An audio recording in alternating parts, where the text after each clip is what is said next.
반갑습니다. 한국납세자연맹의 김선택 회장입니다. 강의를 시작하도록 하겠습니다.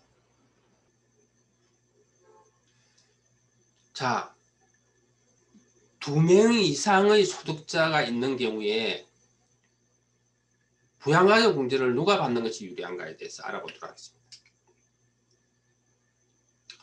자, 소득 금액이 100만 원이 초과하는 우리가 생계를 같이 하는 가족 중에서 소득 금액이 100만 원이 초과하는 사람이 2명 이상 있을 때, 만약 맞벌이 부부다 그러면은 지금 남편 아내가 있겠죠. 근데 뭐 소득 종류는 다양합니다. 예를 들어 다양한 소득 우리가 종류가 기타 소득도 있고 뭐 여러 가지 소득들이 있지 않습니까? 뭐 연금 소득도 있고. 이랬을 때 두 사람 다 예를 들면은 소득 금액 100만 원이 초과하면은, 만약 부양가족이 여기 보면은 자녀 2명에다가 뭐 친부모 뭐 우리가 처부모 해서 총 부양가족이 6명이다. 그러면은 이 6사람을 예를 들면 남편이 다 받을 수도 있고 또 아내가 다 받을 수도 있고, 세 사람은 남편이, 아내가 세 사람 뭐 이렇게 해서 여러 조합들로 해서 예를 들면 우리가 분산해서 우리가 공제를 받으실 수 있습니다. 자, 이거는 맞벌이 부부가 해당되는 것이 아니고요. 그래서 자, 내가 결혼하기 전에 부모님하고 같이 산다. 그러면은 아버지도 소득이 있고 나도 소득이, 근로자인 본인도 예를 들면 근로소득이 있을 때, 뭐 다른 또 소득이 있을 때도 똑같이 적용됩니다. 그래서 소득이 없는 어머니라든지 동생이라든지 조부모를 아버지가 받을 거냐, 예를 들면 근로자인 내가 받을 거냐, 그런 선택의 문제죠. 그래서 세테크에서는 매우 중요한 겁니다. 그래서 자, 지금부터는 두 사람이 예를 들면은 근로소득자인 경우를 이제 보도록 하겠습니다. 그래서 2명 모두 총급여가 500만 원 초과하는 경우를 이야기하죠.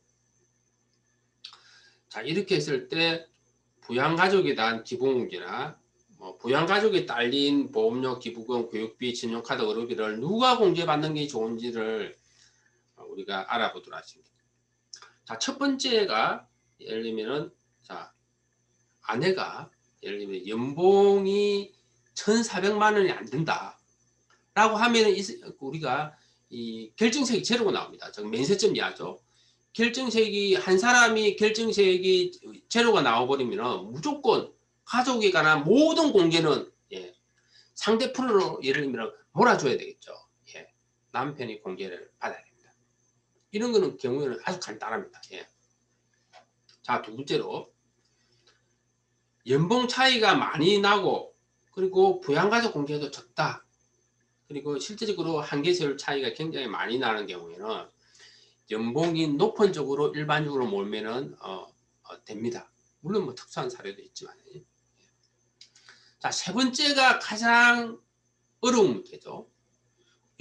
우리가 맞벌이 부부가 연봉이 서로 비슷하다. 그리고 연봉 차이는 꽤 나지만은 앞에 보다시피 부양가족 공제가 뭐 5명, 6명 이렇게 많거나, 또는 지출이 또 많거나, 의료비 지출이 많거나, 이런 경우. 이런 경우에는 그 공제를, 부양가족 공제를 적절히 나누어야 된다는 거죠. 적절히 나눠야 된다. 그래서 보통의 경우는 연봉이 높은 쪽으로 몰아라 이렇게 되어 있지만 이거는 절반의 지식이다. 그래서 부부 양쪽에 이 결정색을 다 동시에 맞춰서 부부 합계 결정색이 최저로 되는 조합을 찾아내야 된다. 그래서 이거는 저희 납세연맹의 맞부부 계산기를 통해서 이렇게 절세를 했다. 이런 걸 설명하는 거고요. 자, 맞벌이 부부 절세 시 문의성 방법에 대해서 설명해 보도록 하겠습니다. 그래서 근로자 본인만 공제되는 항목이 있습니다. 이거는 상대편 배우자가 공제받을 수 없는 겁니다. 그래서 아내가 예를 들면은 불입한 뭐 부상선 보험료는 아내만 공제받을 수 있는 거죠. 그리고 아내 명의로 예, 대출을 받아서 이자를 상환했다 그러면 장기주택자당 장학금 이자 상환액은 아내만 받을 수 있는 겁니다. 그걸 이야기합니다.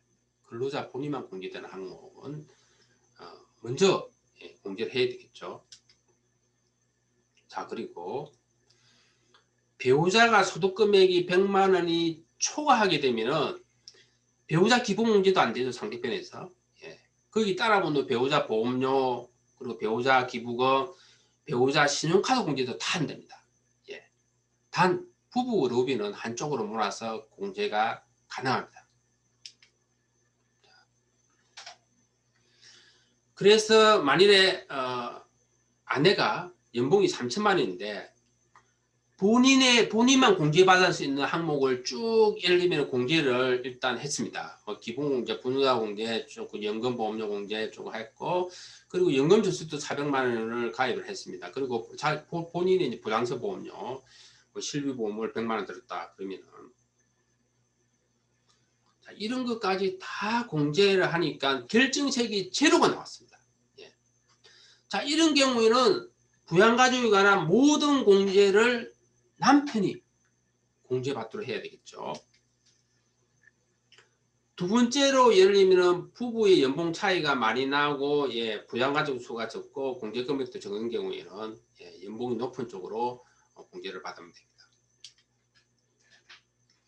그런데 이 세 번째가 가장 중요합니다.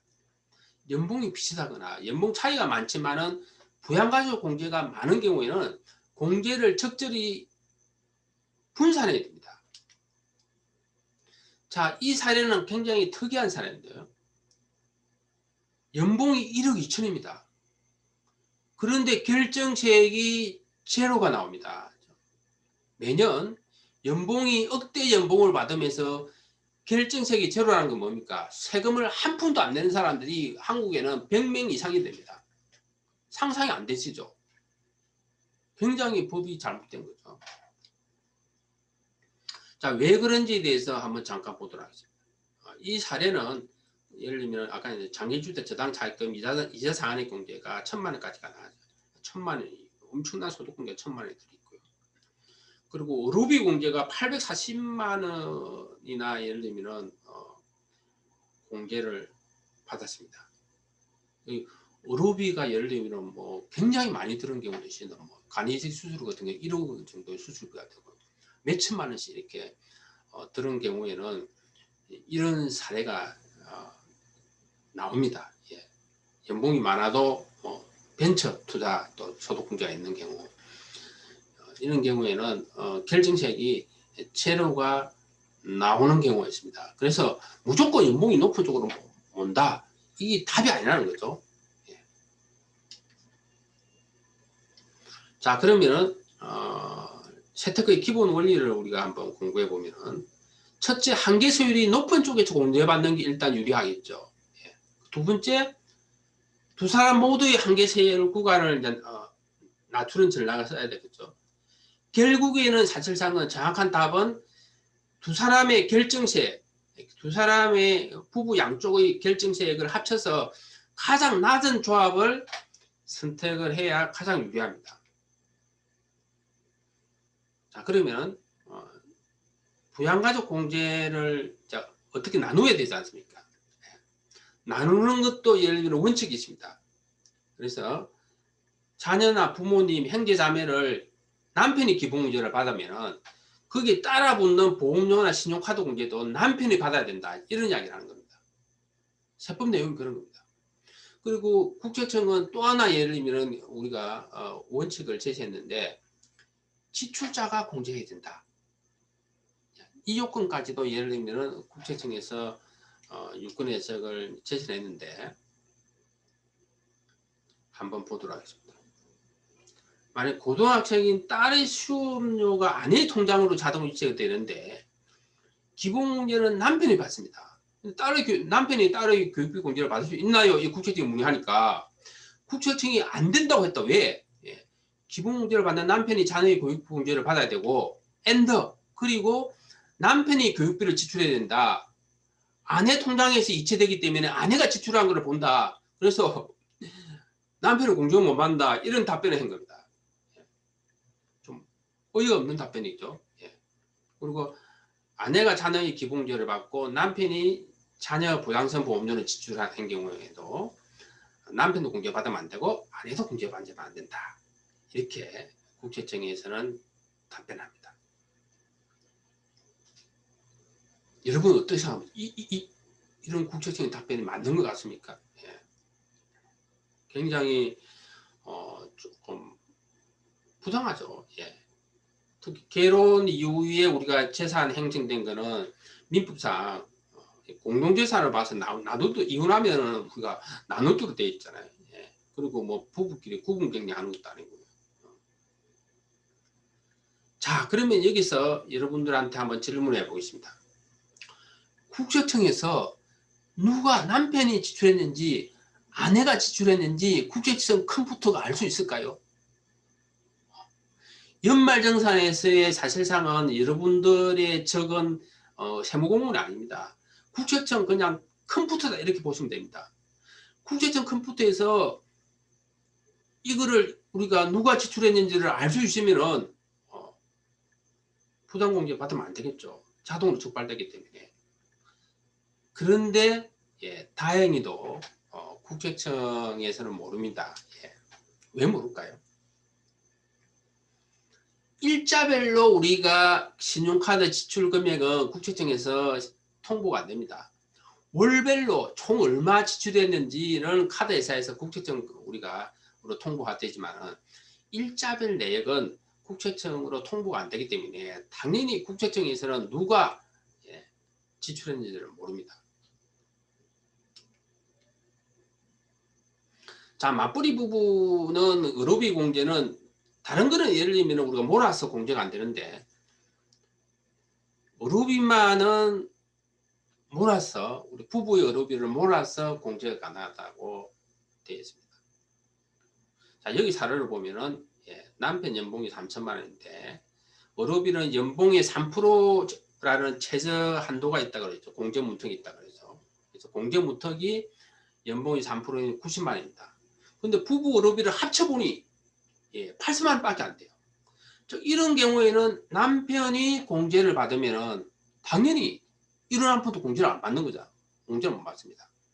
근데 아내가 연봉이 2천만 원이라 그러면 한도가 공제 문턱이 60만 원이기 때문에 아내 쪽에서 몰아서 공제를 받으면 20만 원의 의료비 공제를 받을 수 있다. 이렇게 하시면 되겠습니다. 자, 그리고 남편 연봉이 7천만 원, 아내가 2,300만 원, 아내 의료비가 100만 원이다. 이렇게 했을 때 이렇게 하면 아내가 연봉이 한 2,300 정도 되면 거의 뭐 결정세가 안 나온다 보시면 되겠죠. 자, 이런 경우에 남편이 아내 의료비 100만 원을 받으면 물론 다른 가족 합쳐서 의료비가 연봉이 3% 초과된다고 가정했을 때 얼마를 절세를 볼 수 있을까요? 앞에 계속 우리가 공부를 했죠. 의료비 100만 원에다가 곱하기 한계세율, 본인의 한계세율을 예를 들면 적어주면 환급이 되겠죠. 연봉 7천만 원 정도면 한계세율이 지방소득세 포함해서 16.5%입니다. 16.5%를 곱해주면 16만 5천 원을 절세를 보게 되는 겁니다.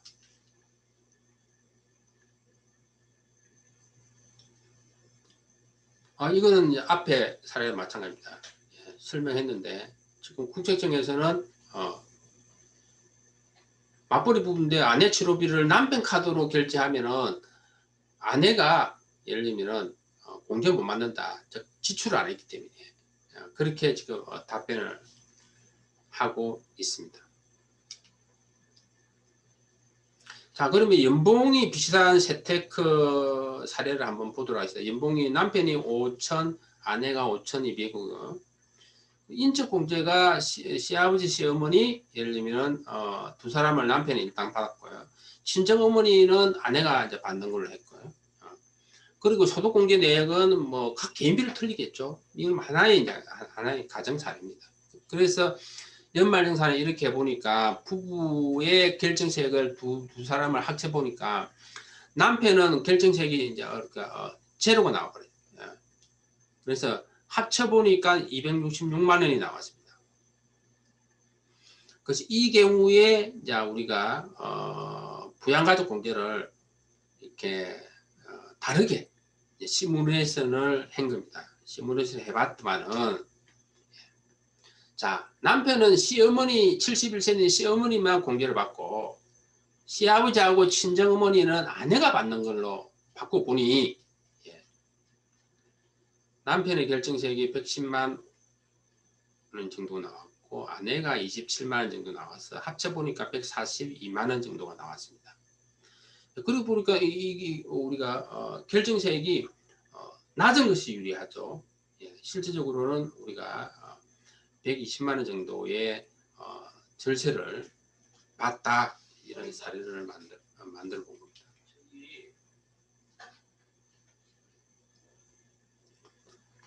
자, 그리고 세특가 사례 이제 2를 보시면은 남편이 연봉이 4,890만 원, 아내가 4,400 정도 됩니다. 되고 실제적으로 뭐 부친, 아들, 딸 이렇게 8세, 10세가 있고 부양가족에 대해서 쭉 이제 이렇게 지출됐다 이런 가정하에서 시뮬레이션을 해보면은 지금 남편이 딸을 공제하고 아내가 부친과 아들을 이제 공제를 해보면은 두 사람의 결정세액을 더해보면은 196만 8천 원이 나왔습니다. 자, 이거를 또 이렇게 남편이 부친을 공제를 받고 아내가 자녀를 모두 공제받는 걸 받고 보니 두 사람의 이제 결정세액을 합쳐보니 우리가 171만 원 정도 됐다. 그래서 실질적으로 결정세액 차이가 한 25만 7천 원 정도 이제 절세를 했다. 이런 사례입니다.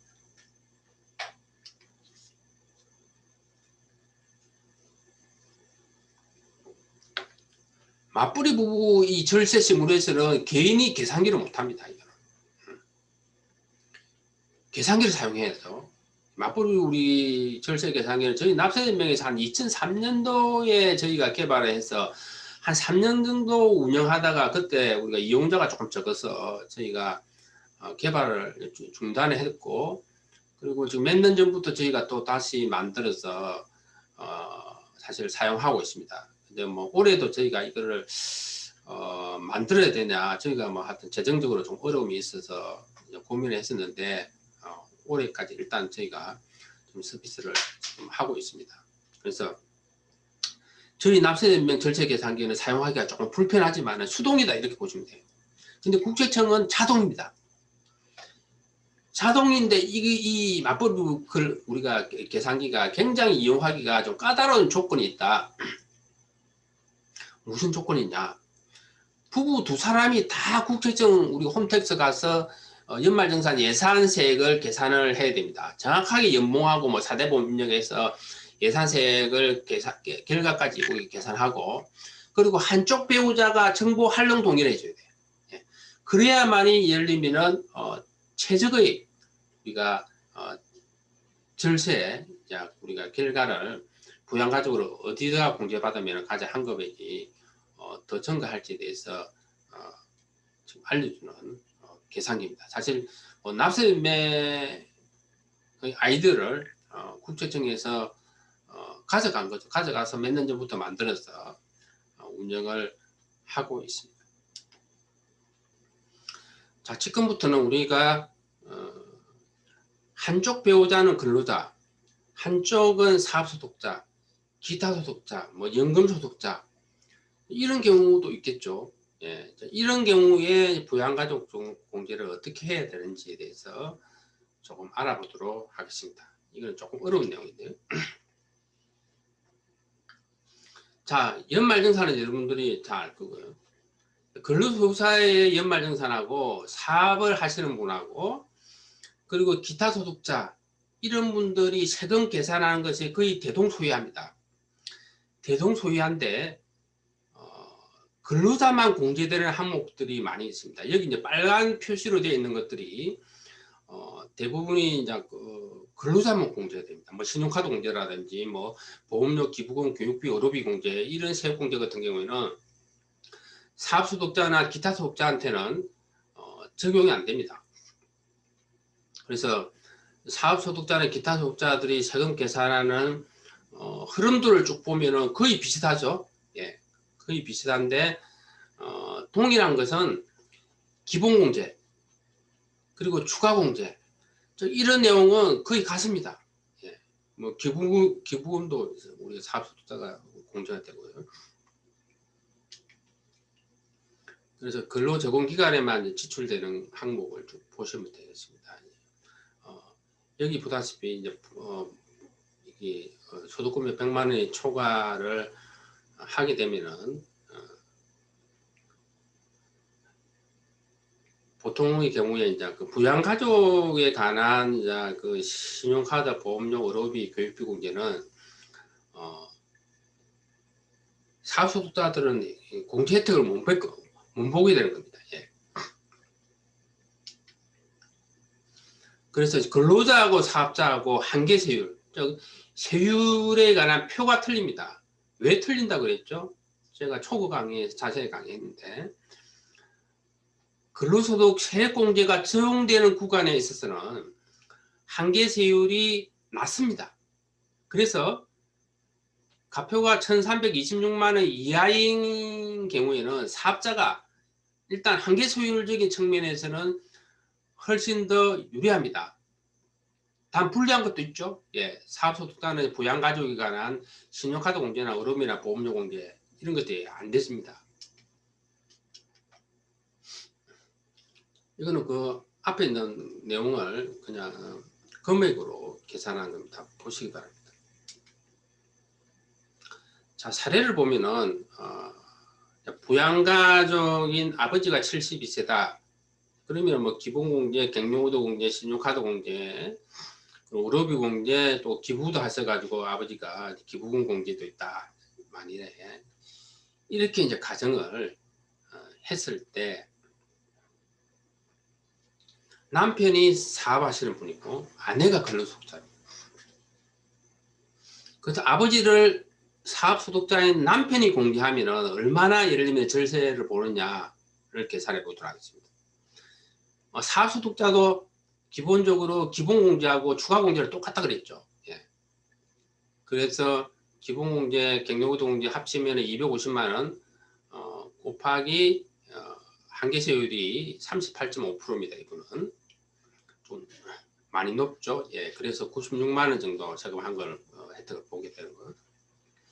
그리고 사업소득자는 신용카드 공제나 의료비 공제가 안 된다고 했죠.